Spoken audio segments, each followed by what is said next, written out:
नमस्कार, आप देख रहे हैं राष्ट्र प्रथम और मैं हूं जय शर्मा। ट्विटर से मैं आपका स्वागत है। नजर करते हैं आज की मुख्य ट्वीट पर।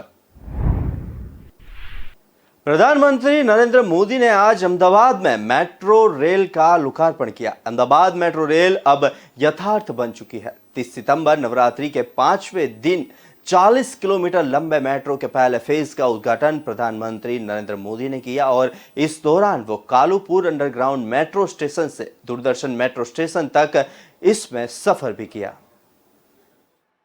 मैं एक बार हमारा अर्बन डेवलपमेंटના મંત્રીઓ જોડે વાત કરી હતી। मैं કહ્યું ભાઈ તમે મેટ્રોમાં આખા દેશમાં કરવી જોઈએ, આપણી જવાબદારી છે, પણ તમને અમદાવાદીઓ સૌથી વધારે રિટર્ન આપશે। મને કે કેવી રીતે?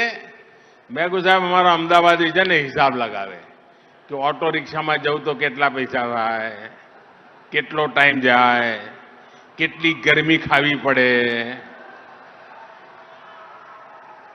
आने मेट्रो में जाऊं तो आटलो तरत मेट्रो में आई जाए। सौथी वधारे आर्थिक रीते लाभ करे ये अमदावादनो पैसेंजर करे। एटले तमारा अमदावाद में एक जमाना में हूँ अमदावाद ऑटो रिक्शा वालों करीने गीत गाता था। हवे मेट्रो वालों एम करीने गीत गाते। ये जो वंदे भारत ट्रेन है, मैं कोई गणितज्ञ नहीं हूं, वैज्ञानिक नहीं हूं, लेकिन मोटा मोटा मैं अंदाज लगा सकता हूं कि हवाई जहाज में यात्रा करते समय अंदर जितनी आवाज आती है, वंदे भारत ट्रेन में वो आवाज शायद 100वें हिस्से की हो जाती है।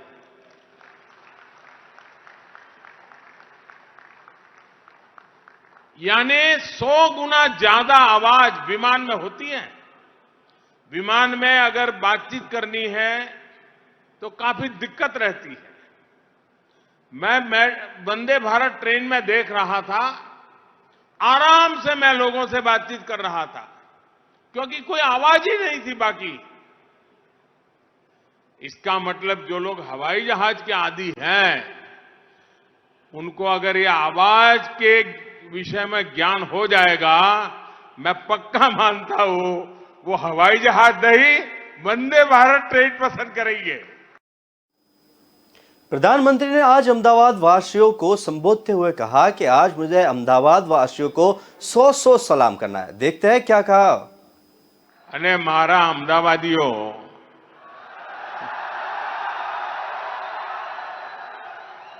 मारे आज अहमदाबाद ने 100 सलाम करवी छे।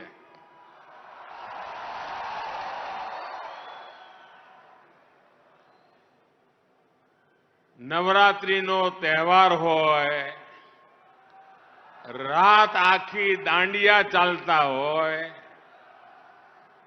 आपणुं शहर के आपणुं गुजरात ऊंघतुं ज ना होय, एवा नवरात्रिना दिवसोमां आ धूम धकती गर्मीनी वच्चे आटलो मोटो विराट जनसागर मैं पहली बार जोयो छे भाई। हूँ अहींया ज मोटो थयो, आवड़ो मोटो कार्यक्रम अमदावादे करी बतायो होय, ये मारो आ पहलो अनुभव छे। अहमदाबाद गांधीनगर जुड़वा शहर का बेहतरीन उदाहरण मेरा भारत पीछे नहीं रह सकता।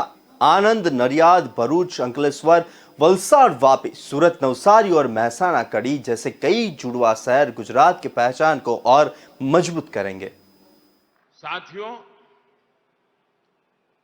देश के शहरों के विकास पर इतना अधिक फोकस, इतना बड़ा निवेश इसलिए किया जा रहा है क्योंकि ये शहर आने वाले 25 साल में विकसित भारत के निर्माण को सुनिश्चित करने वाले हैं।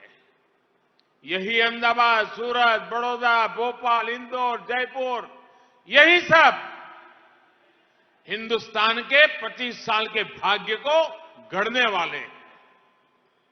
ये निवेश सिर्फ कनेक्टिविटी तक सीमित नहीं है, बल्कि दर्जनों शहरों में स्मार्ट सुविधाएं बन रही हैं, मूल सुविधाओं को सुधारा जा रहा है, मुख्य शहर के आसपास के इलाकों, सबब्स को विकसित किया जा रहा है।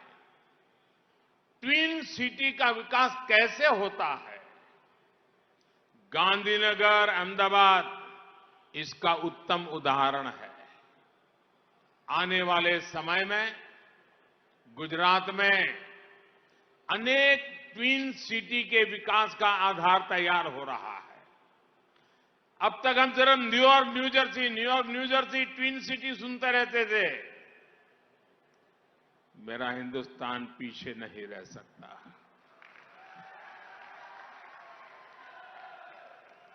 और आप अपनी आंखों के सामने देख सकते हैं, अहमदाबाद गांधीनगर का विकास, ट्विन सिटी का वो मॉडल।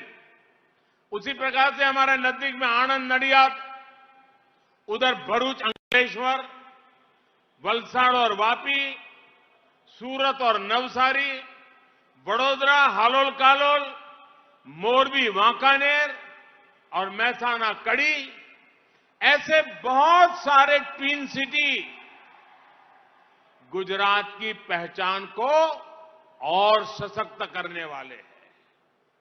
पुराने शहरों में सुधार और उनके विस्तार पर फोकस के साथ साथ ऐसे नए शहरों का निर्माण भी किया जा रहा है जो ग्लोबल बिजनेस डिमांड के अनुसार तैयार हो रहे हैं। गिफ्ट सिटी भी इस प्रकार के प्लग एंड प्ले सुविधाओं वाले शहरों का बहुत उत्तम उदाहरण है। प्रधानमंत्री ने आगे कहा कि साथियों, स्पीड के साथ साथ आज इंफ्रास्ट्रक्चर विकास को लेकर सोच में भी बहुत बड़ा बदलाव आया है। पिछले 8 वर्षों में हमने इंफ्रास्ट्रक्चर को जन आकांक्षा से जोड़ा है। एक समय वो भी था जब इंफ्रास्ट्रक्चर को लेकर घोषणाएं सिर्फ चुनावी नफे नुकसान को ध्यान में रखकर होती थी।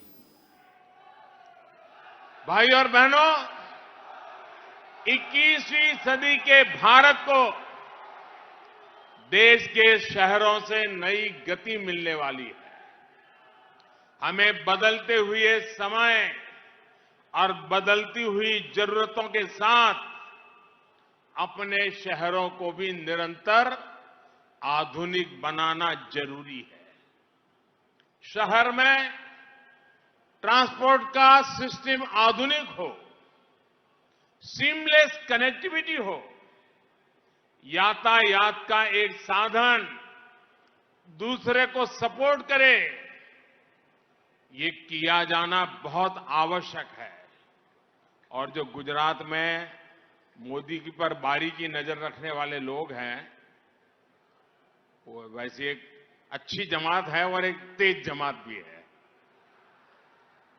उनको ध्यान होगा, जब मैं यहां मुख्यमंत्री था, मुझे साल तो याद नहीं है, बहुत वर्षों पहले हमने अहमदाबाद में मल्टी मॉडल ट्रांसपोर्टेशन को लेकर के ग्लोबल समिट किया था।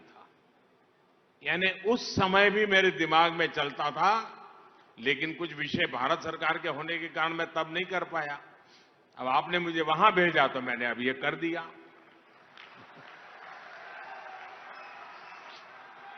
लेकिन ये सोच आज साकार होती हुई देखता हूं। और इसी सोच के साथ बीते 8 वर्षों में शहरों के इंफ्रास्ट्रक्चर पर इतना बड़ा निवेश किया जा रहा है। 8 वर्षों में एक के बाद एक देश के 2 दर्जन से ज्यादा शहरों में मेट्रो या तो शुरू हो चुकी है या फिर तेजी से काम चल रहा है। देश के दर्जनों छोटे शहरों को एयर कनेक्टिविटी से जोड़ा गया है। उड़ान योजना छोटे शहरों में हवाई सुविधा देने में भूमिका निभा रही है। हमारे जो रेलवे स्टेशन हुआ करते थे, उनकी क्या स्थिति थी, ये आप भली भांति जानते हैं। आज गांधीनगर रेलवे स्टेशन दुनिया के किसी भी एयरपोर्ट से कम नहीं है। और 2 दिन पहले भारत सरकार ने अहमदाबाद रेलवे स्टेशन को भी आधुनिक बनाने की स्वीकृति दे दी है। भाइयों और बहनों, लंबे समय तक हमारे यहां शहरों को जाम से मुक्त करने, हमारी ट्रेनों की गति बढ़ाने के लिए गंभीर प्रयास नहीं हुए। लेकिन आज का भारत स्पीड को, गति को जरूरी मानता है, तेज विकास की गारंटी मानता है। गति को लेकर ये आग्रह आज गति शक्ति नेशनल मास्टर प्लान में भी दिखता है, नेशनल लॉजिस्टिक पॉलिसी में भी दिखता है और हमारे रेलवे की गति को बढ़ाने के अभियान में भी स्पष्ट होता है। आज देश का रेल नेटवर्क आज made in India Vande Bharat train को चलाने के लिए तेजी से तैयार हो रहा है। 180 किलोमीटर प्रति घंटा तक की रफ्तार पकड़ने वाली ये ट्रेनें भारतीय रेलवे की दशा भी बदलेंगे, दिशा भी बदलेंगे, ये मेरा पूरा विश्वास है। अगले साल अगस्त महीने तक 75 वंदे भारत एक्सप्रेस ट्रेनें चलाने के लक्ष्य को हम तेजी से काम कर रहे हैं। भारत की वंदे भारत ट्रेन की खूबी ये है कि ये मात्र 52 सेकंड में, 52 सेकंड में 100 किलोमीटर प्रति घंटे की गति पकड़ लेती है। वक्त हुआ एक छोटे से ब्रेक का, लेते एक break.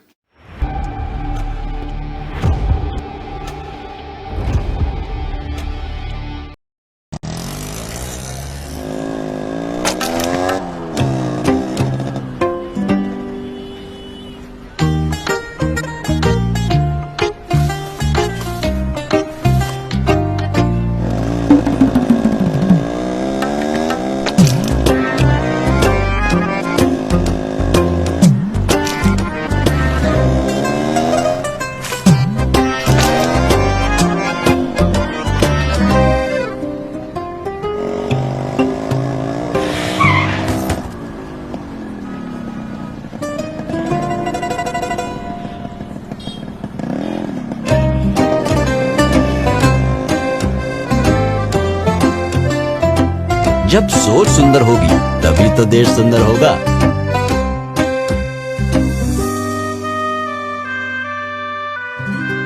JSW Paints, think beautiful।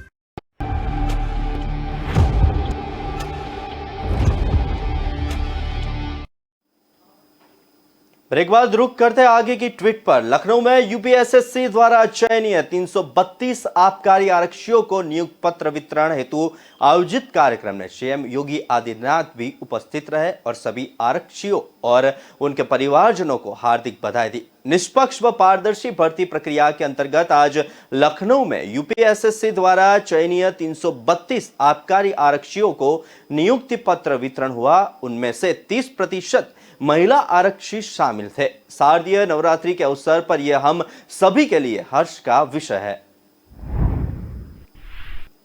Manish Sisodia ने ट्वीट करते हुए कहा कि आज सुबह आईपी एक्सटेंशन स्थित दिल्ली सरकार के शानदार नए स्कूल में छात्रों से संवाद किया। इन बच्चों में ही कल के ओलंपिक वैज्ञानिक, अफसर, शिक्षा मंत्री बैठे जो गरीबी, बेरोजगारी व नफरत को देश से खत्म करेंगे। अरविंद केजरीवाल जी का सपना है देश के हर बच्चे के लिए ऐसे स्कूल बनाने हैं। जेपी नड्डा ने भुवनेश्वर वासियों को संबोधित करते हुए कहा कि यह पावन धरती है। ऐसी पवित्र धरती को मैं नमन करता हूं। साथ ही साथ ये धरती सामाजिक परिवर्तन लाने वाले हमारे वीर सपूतों की धरती है। मैं यहाँ के वीर सपूतों को भी नमन करता हूं। मैं नवरात्र के पवित्र समय में आप सबसे आह्वान करता हूं कि चलो हम निकल चले और ओडिशा में भी अब कमल खिलाए, कमल खिलाए, कमल खिलाए। और मुझे खुशी है कि मोदी जी ने ओडिशा की अस्मिता, ओडिशा का गौरव, ओडिशा का मान सम्मान हमेशा आगे बढ़ाया है। आज मैं बड़े गर्व के साथ कह सकता हूं कि पहली जनजाति महिला भारत के सर्वोच्च पद पर राष्ट्रपति बनाने का सौभाग्य भी मोदी के नेतृत्व में ओडिशा को मिला है। कांग्रेस पार्टी अब न तो इंडियन रह गई है, न नेशनल रह गई है, अब सिर्फ भाई बहन की पार्टी बनकर सीमित रह गई है। इनको किसी विचार से लेना देना नहीं है। कोरोना काल में भारतीय जनता पार्टी के लाखों कार्यकर्ताओं ने अपनी जान की परवाह किए बगैर लाखों लोगों के लिए सेवा ही संगठन के नाम पर मदद के लिए लगाए थे। इसके लिए मैं भाजपा के सभी कार्यकर्ताओं को बधाई देता हूं कि आप सभी लोग इस काम में जुटे। कैलाश गहलोत ने ट्वीट करते हुए कहा कि केजरीवाल सरकार की 1076 सेवा door step delivery of service के जरिए दिल्ली वासी एक फोन कॉल पर घर बैठे अपने सरकारी काम करवा पा रहे हैं। मुख्यमंत्री अरविंद केजरीवाल के कुशल नेतृत्व में हम इसी तरह दिल्ली वासियों को बेहतरीन सुविधाएं मुहैया करने के लिए कटिबद्ध है।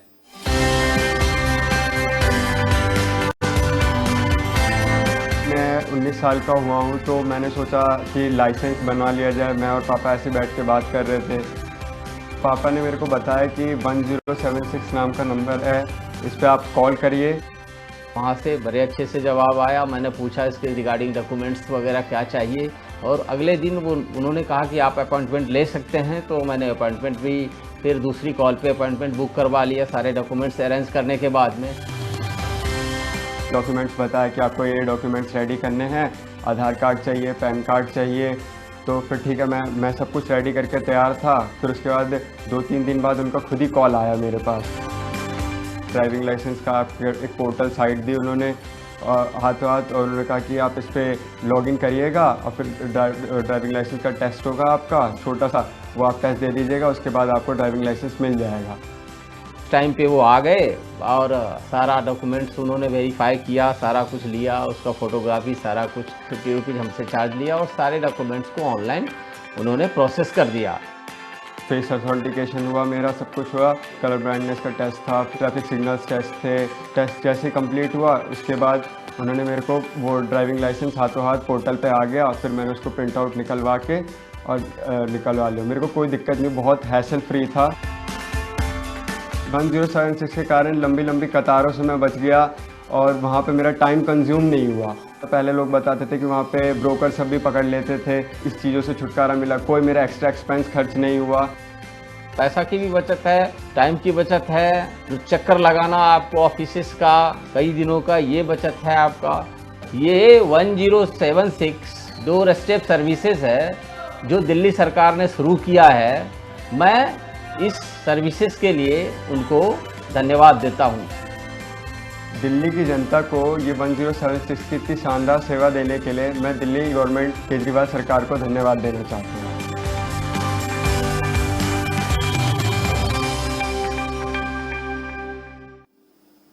मुख्यमंत्री अरविंद केजरीवाल ने कहा कि दिल्ली के 2 करोड़ लोगों ने आप सरकार के साथ मिलकर प्रदूषण से निजात पाने के लिए कई उपाय किए हैं। इसी का नतीजा है कि केंद्र सरकार की NSCAP की रिपोर्ट के अनुसार 2017-18 के मुकाबले 2021-22 में एयर पॉल्यूशन के काफी सुधार हुआ है। दिल्ली वालों ने, दिल्ली के 2 करोड़ लोगों ने मिलके पिछले 7 साल में, जब से दिल्ली में आम आदमी पार्टी की सरकार बनी है, हम सब लोगों ने मिलके दिल्ली में प्रदूषण से निजात पाने के लिए कई उपाय किए हैं और काफ़ी मेहनत की है। और उसका नतीजा ये हुआ है कि भारत सरकार का नेशनल क्लीन एयर प्रोग्राम है, NCAP, भारत सरकार का इंडिपेंडेंट हो गया एक तरह से। उसकी रिपोर्ट के मुताबिक 2017-18 के मुकाबले 2021-22 में, यानी पिछले 4 साल में, दिल्ली के वायु प्रदूषण में काफ़ी सुधार हुआ है और PM10 लेवल 18.6% नीचे आया है। तो प्रदूषण में सुधार हुआ है, प्रदूषण और ख़राब नहीं हुआ। हॉटस्पॉट्स, दिल्ली में 13 हॉटस्पॉट्स की पहचान की गई है। वहाँ पे कड़ी नज़र रखी जाएगी और तरह तरह के उपाय किए जाएंगे वहाँ पे पोल्यूशन को कम करने के लिए। 14वां पॉइंट, संशोधित graded response action plan grab लागू किया जाएगा। इस ग्रैप में एयर क्वालिटी के 3 दिन के फोरकास्ट किया जाएगा और पिछले सालों की तरह इस साल भी दिल्ली में ग्रैप का सुचारू रूप से क्रियान्वयन किया जाएगा। हम सब जानते हैं कि दिल्ली की ऐसा नहीं है कि दिल्ली की हवा अलग है, उत्तर प्रदेश की अलग है, हरियाणा की अलग है, पंजाब की अलग है, जम्मू कश्मीर की अलग है। हवा तो इधर से उधर चली जाती है, उधर से इधर चली जाती है। जब तक हम सारे मिलके कदम नहीं उठाएंगे, कंधे से कंधा मिला के लड़ाई नहीं लड़ेंगे, तब तक सफल नहीं होंगे। तो हमारा प्रयास रहेगा, हम भारत सरकार के साथ मिलके, CAQM के साथ मिलके, NCR के सभी राज्यों के साथ मिलके प्रदूषण को कम करने की कोशिश करेंगे। मेरी सभी पड़ोसी राज्यों से निवेदन है कि जितने व्हीकल दिल्ली में आते हैं वहाँ से कोशिश करें वो ज़्यादा से ज़्यादा या तो CNG हों या इलेक्ट्रिक हों। दूसरा, पड़ोसी राज्य भी अपने अपने यहाँ, जैसे मैंने कहा, हमने इंडस्ट्रियल यूनिट्स में पाइप्ड नेचुरल गैस कर दी है, वो भी अपने यहाँ इंडस्ट्रियल यूनिट्स में जो प्रदूषण करने वाला फ्यूल है उसको रोकें और पाइप नेचुरल गैस कर दें। उनसे ये भी निवेदन है, उनके जो ईंटों के भट्ठे हैं उससे भी काफ़ी पोल्यूशन होता है, उसकी जगह वो जिगजैग टेक्निक होती है जिससे ईंटें बनाई जा सकती हैं, उसको इस्तेमाल करें। और डीजल जनरेटर के ऊपर प्रतिबंध लगाया जाए। NCR के इलाके में कम से कम 24 घंटे बिजली का इंतजाम हो ताकि लोगों को डीजल का उपयोग ना करना पड़े। मुझे पूरी उम्मीद है आप सब दिल्ली वासियों के साथ मिलके इस बार भी हम प्रदूषण पे काबू पाने में सफल होंगे।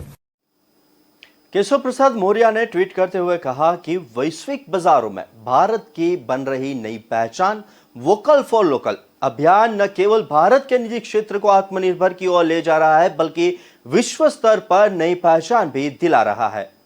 भारत में बनी चीज खरीदना, भारतीयों द्वारा बनाई चीज खरीदना, वोकल फॉर लोकल, ये हमें व्यवहार में लाना ही होगा।